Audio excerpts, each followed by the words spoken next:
Hollywood once worshipped him like a god, a ruler of the box office, a legend who made millions of hearts burst into laughter swaying with every role. At the peak of his career with billions in revenue, Eddie Murphy was Hollywood's dream come true.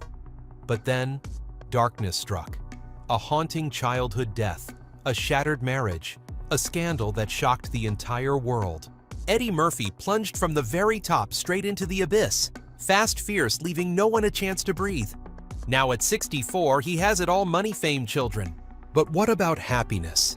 Could it all just be a glittering mask hiding a life broken beyond sorrow? What truth lies behind the once glorious face? The late-life pain of Eddie Murphy will surely take you by surprise. Cracks that never heal. What happens when the man who once made the whole world laugh now sinks into a suffocating silence?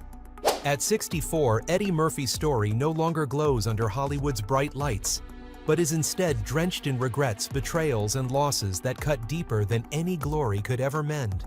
This is not just a downfall, but a haunting tragedy. Once you touch it, you cannot turn away.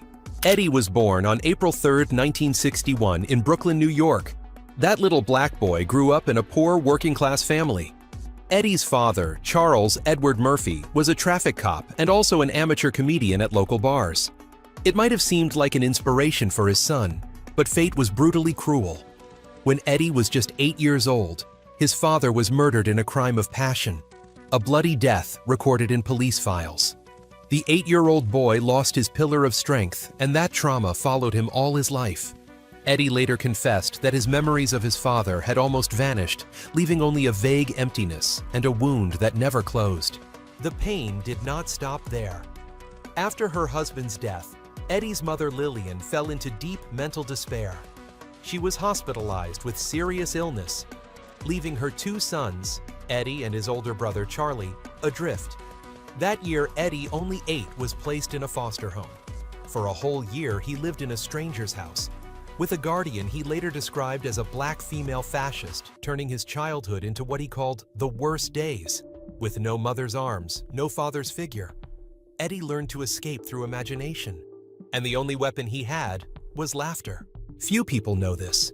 It was during those dark days in foster care that Eddie began imitating voices, gestures, and even cartoon characters from TV. It wasn't just a pastime, but a mental medicine. When adults were harsh, Eddie chose to make his brother laugh. When sadness weighed heavy, he invented characters to talk to. "If I didn't have a sense of humor, I probably wouldn't have survived those years," Eddie once admitted in an interview. Laughter wasn't just his career later. It was a lifeline that kept a wounded child from drowning in darkness.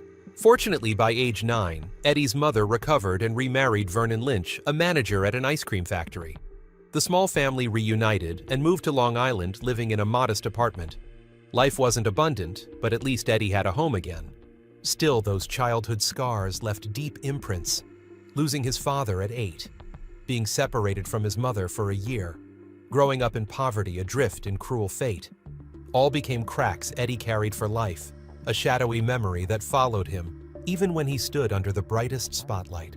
As a teenager, Eddie was already famous in school as the class clown. Small poor, yet able to make classmates roar with laughter just by imitating Donald Duck or Elvis Presley. A teacher once asked him, "What do you plan to do with your future if you keep joking like this?" And 15-year-old Eddie boldly replied, "I'll be more famous than Bob Hope." What sounded like arrogance was in fact a declaration of destiny. But imagine, this could a teenager dreaming so big have been masking deep wounds? Were those bursts of laughter really a mask hiding his trauma of loss? In truth, years later as a superstar, Eddie often spoke of his childhood with a heavy tone. They were not innocent memories, but a bleak canvas where young Eddie survived by turning pain into comedy. From a child trapped in hardship, Eddie stepped into the world carrying only one weapon: humor. But that humor did not come naturally. It was forged in a harsh childhood where tears and laughter merged. People often say comedy is tragedy viewed from a distance, and Eddie Murphy, more than anyone else, is living proof. The first flame. When he escaped the darkness of childhood, Eddie Murphy entered his teenage years with only one asset: the ability to make others laugh. But in a 1970s America steeped in discrimination for a poor black boy, laughter was never enough to secure a future. Eddie had to struggle to survive battling prejudice, while clinging tightly to a dream many considered an illusion to become a famous comedian. At Roosevelt High School in Long Island, Eddie was known not for grades, which were weak, and he even had to repeat 10th grade, but for mimicking cartoon characters, famous singers, and even teachers right in class. For Eddie, a stage didn't need a backdrop. All it took was an audience. One burst of laughter, and he felt alive. At 15, Eddie first stepped on stage at a community center talent show. Under the spotlight, he trembled. But after a few impressions of Donald Duck and Elvis Presley, the hall erupted in laughter. That moment was a revelation. This was his destiny. From then on, Eddie began living two lives. By day, he was an unremarkable student struggling with schoolwork. By night, he became a professional clown running shows in dingy bars and clubs for meager pay, sometimes just $25 a night. But to Eddie, every time he held the microphone was another step closer to his dream. He traveled everywhere by subway, sometimes skipping school just to make a performance. Friends called it reckless, teachers called it delusional. But Eddie was certain, "I'll be more famous than Bob Hope." By the late 1970s, Eddie had stood on countless small stages across New York, trying every style, imitating Stevie Wonder, mocking black political figures, or turning everyday life into satire. Audiences either laughed hysterically or booed in disapproval. But Eddie never gave up. Every failure was a lesson, every laugh a validation. He knew he had no money, no connections, only one weapon: persistence. Then came the breakthrough. At 19, Eddie patiently auditioned for the legendary comedy show Saturday Night Live SNL. At first, he was just a standby player, a name few noticed. But Eddie did what few dared. He turned every second on stage into an explosion. Characters he created, from the rubber-faced Gumby to the goofy Buckwheat to the sly Mr. Robinson, instantly became sensations. At a time when SNL was struggling with low ratings and without founder Lorne Michaels, Eddie Murphy single-handedly saved the show. Within less than 2 years, the boy once labeled a problem student became a national phenomenon. At 21, he stood shoulder to shoulder with comedy legends. Eddie's laughter was no longer confined to shabby bars, but swept across America, making him the brightest star of SNL in the 1980s. But imagine this. A young black man, barely 20, suddenly hailed nationwide, courted by Hollywood, praised as television's savior. Fame that came too soon. Didn't it also mean too high a price? Eddie later admitted he lost a normal youth like everyone else. While peers struggled with college exams or office jobs, Eddie had to learn to live like a star under pressure from millions of eyes. The louder the laughter, the thicker the darkness backstage. In the 1980s, Eddie began conquering Hollywood. His film debut, 48 Hearses 1982, made him a box office draw. Just 2 years later, Beverly Hills Cop grossed over $230 million in the US, making him the #1 movie star. His career soared, but it also meant there was no turning back. He became a laughter machine that had to keep running no matter how wounded he was inside. Looking back, it was a script both miraculous and merciless. From a boy who lost his father, endured a harsh year in foster care, Eddie Murphy rose to global stardom in just over a decade. But at what cost? A youth consumed, a soul forced to bury its wounds, and a blazing star always at risk of burning out by its own light. At 20, Eddie Murphy had achieved a dream millions never dared to imagine. But from there, the true tragedy began, when glory ceased to be a reward and became a weight pressing on his. Stepping into the temple of American comedy, a childhood of poverty and years of struggle forged Eddie Murphy into a man hardened by a single dream to stand on stage and make the world laugh. But for an unknown black boy from Long Island to step into the temple of American comedy, Eddie had to endure a journey as dramatic as any script, where luck, talent, and destiny converged to create a legend. By the late 1970s, Eddie had become a familiar face in small comedy clubs around New York.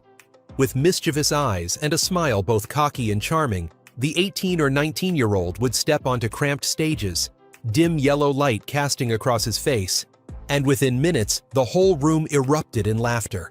He mimicked Stevie Wonder, joked about Elvis Presley, and even dared to satirize black politicians of the time. Eddie knew he had no capital, but his gift for mimicry and natural charisma. And he risked it all. Skipping classes, sneaking out to perform, accepting pay so meager it barely covered subway fare. In 1980, opportunity arrived. Eddie heard that Saturday Night Live SNL, the most famous comedy show in America, was casting featured players. He submitted his application 6 times. The first time his file was dismissed outright, a 19-year-old unknown black kid. The second, the third still rejected.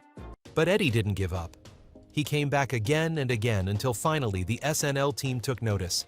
Destiny had opened its door. At first, Eddie was only a standby player rarely seen on air. Then one day, when a script ran short, Eddie was given a chance. In just a few minutes, he turned the nation's television audience into devotees. The characters he created, the sly Mr. Robinson, the goofy Buckwheat, the rubber-faced Gumby, became cultural phenomena. Audiences laughed until breathless, and critics admitted Eddie Murphy had saved SNL at its lowest point. Within 2 years from obscurity, Eddie rose to become the show's soul, ranked by Rolling Stone as the second greatest cast member in SNL history, only behind John Belushi. Hollywood could not ignore such a phenomenon. In 1982, Eddie debuted in 48 Hours alongside Nick Nolte. The film was not only a box office success, but also proved Eddie Murphy was more than a TV comedian. He could carry an entire feature film. Then came Trading Places, 1983, cementing his name. And in 1984, Beverly Hills Cop exploded, grossing over $230 million in the US. It became the highest-grossing R-rated film of all time at that point. At 23, Eddie was the #1 box office star. The 1980s saw Eddie Murphy at the pinnacle. He was not only the first black comedian to reach A-list stardom, but also a cultural icon of America. From Coming to America, 1988, to The Nutty Professor, 1996, and later as the voice of Donkey in Shrek, Eddie built a treasure trove of roles etched in the memory of generations. By the late 1990s, the global box office gross of films he headlined had surpassed $2 billion, a record any star would envy. Stepping into show business for Eddie Murphy was not just a dazzling beginning. It was a fateful moment, where a natural talent burst into glory, but also where the seeds of tragedy were sown. For when the whole world expects you to always make them laugh, who will notice that sometimes you are only trying to hide your shattered happiness? Eddie Murphy was once praised by the press as the epitome of a family man, successful, handsome, generous, and devoted to his children. Yet the truth behind the image was far more complicated and bitter. Just like his turbulent film career, Eddie's love life was a symphony of broken notes, a chain of fragile joys that vanished too soon, leaving voids that could never be fully filled. In March 1993, Eddie held a lavish wedding in New York with Nicole Mitchell, the famous model he had met in 1988. The couple was once considered perfect in the public eye. Over 13 years, they had 5 children together: Bria Miles, Shane Zola, and Bella.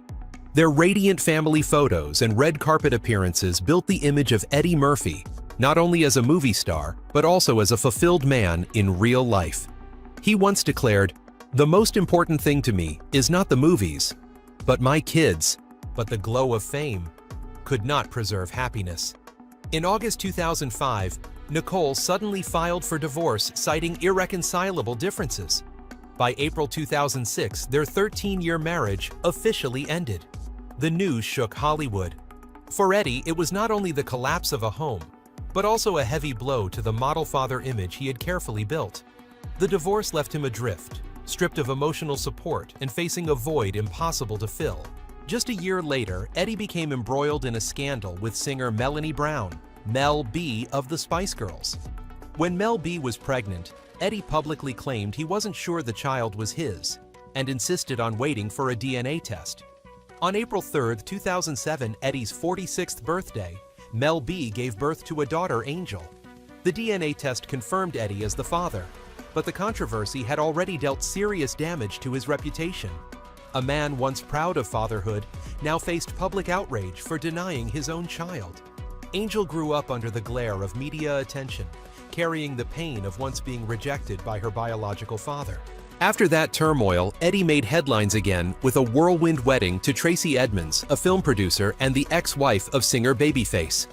In January 2008, they held a ceremony on Bora Bora, but just 2 weeks later, they announced they would not legalize the marriage. Another romance ended in haste, leaving the public to sigh once more. Was Eddie Murphy forever doomed in love? It wasn't until 2012 that Eddie found stability with Paige Butcher, a model 18 years his junior. They had 2 children, Izzy 2016 and Max 2018. In 2024, they officially married in a private ceremony in the Caribbean. Yet to reach this safe harbor, Eddie had to pass through many wrecked relationships, leaving behind scars that even in his 60s had not fully healed. But family tragedy did not only stem from broken love. In 2017, Eddie lost his older brother Charlie Murphy, also a comedian, collaborator, and confidant. Charlie died of leukemia, leaving a gaping wound in Eddie's heart. Quietly, Eddie named his youngest son Max Charles Murphy, Charles in memory of his late brother. At the funeral, Eddie appeared in silence, his eyes heavy with unspeakable grief. Eddie Murphy's marital and family tragedies reveal the sharpest paradox of his life. Roaring laughter on screen set against painful silence at home. A superstar could buy anything with money, except peace in love. And that was his greatest tragedy, when laughter could no longer save a heart shattered. Glory crushed by scandal. After the cracks in his love life, Eddie Murphy returned to the public eye as a father of many children, a once brilliant superstar. But Hollywood never allows anyone to escape its spotlight.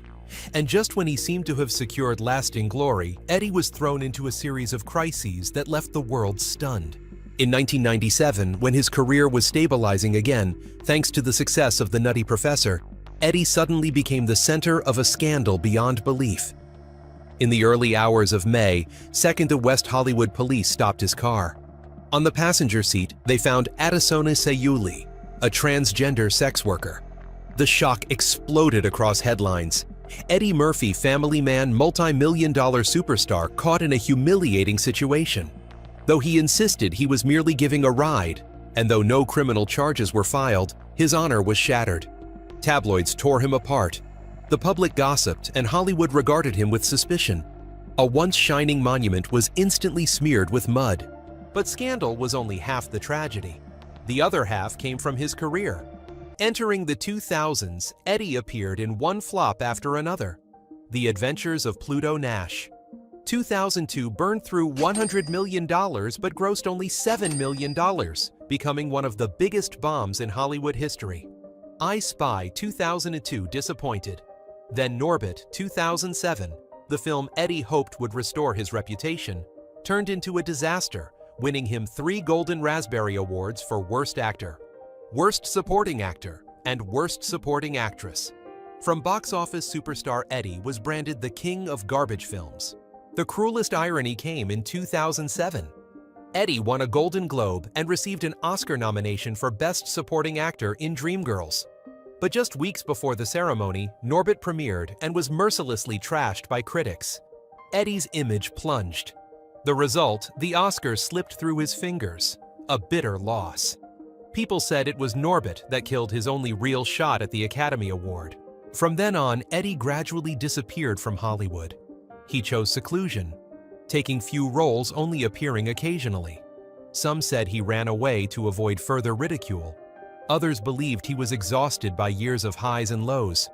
But the undeniable truth was this: a talent who once made the world laugh until it shook had become a laughingstock in the eyes of the media.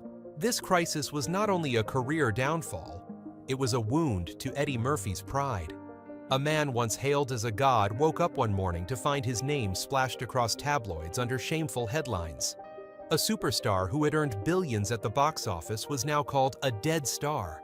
It was a fall without breaks, fast, painful, merciless.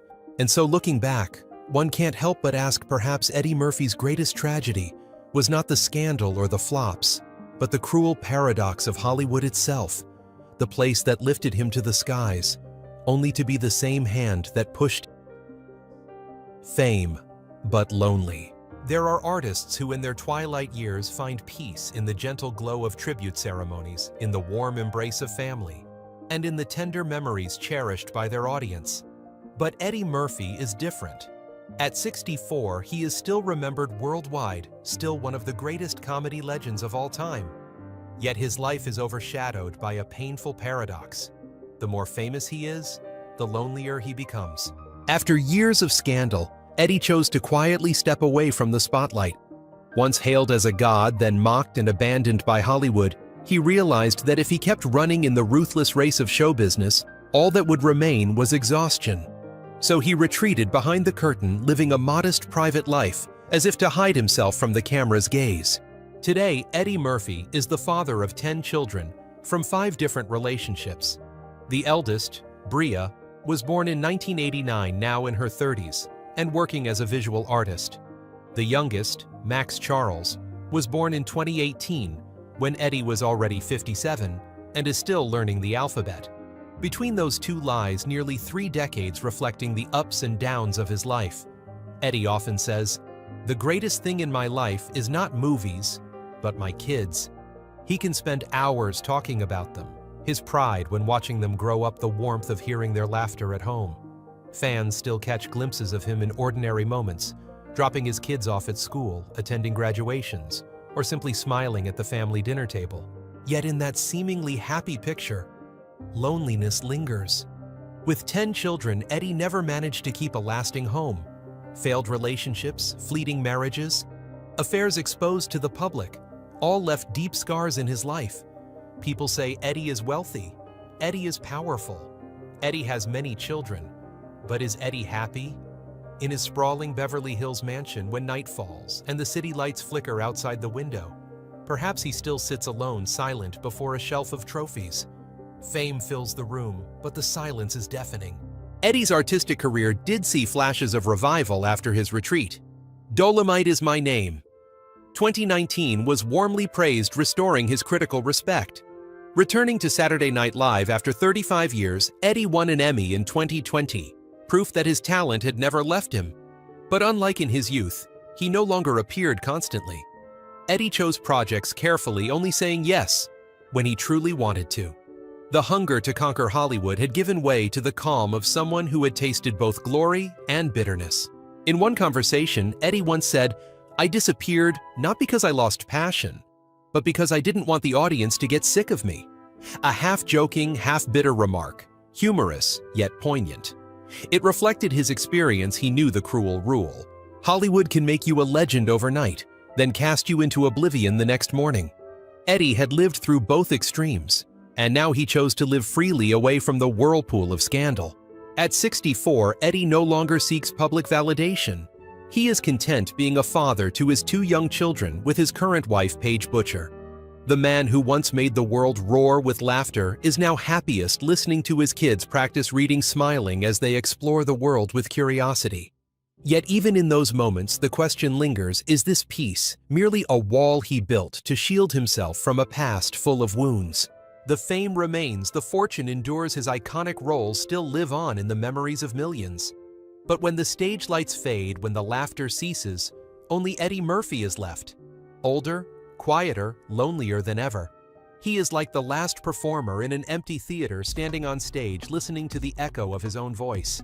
And that is the tragic paradox foretold by the title. Fame, but lonely. A solo performance in old age, where Eddie Murphy is the storyteller, the main character, and the only audience. His laughter once made the world collapse in joy, but when the curtain falls, only a cold truth remains. Even legends can live in the deepest loneliness. If you find this story truly haunting and want to keep uncovering the hidden corners behind Hollywood's glamour, don't forget to hit like, subscribe to the channel, and turn on the notification bell so you won't miss any upcoming videos. Leave a comment to share your thoughts, because who knows, your perspective might spark an even deeper discussion. And remember to share this video with your friends, so they too can feel the tragedies and lessons hidden behind those who seem to shine only with glory on the screen. All data, analysis, and commentary in this video are presented based on information available at the time of production. The content is subject to change over time and should not be considered a definitive forecast. There is still so much more to explore. Stories of resilience, legacy, and truth. Feel free to dive into some of our top recommended videos now and during on your screen.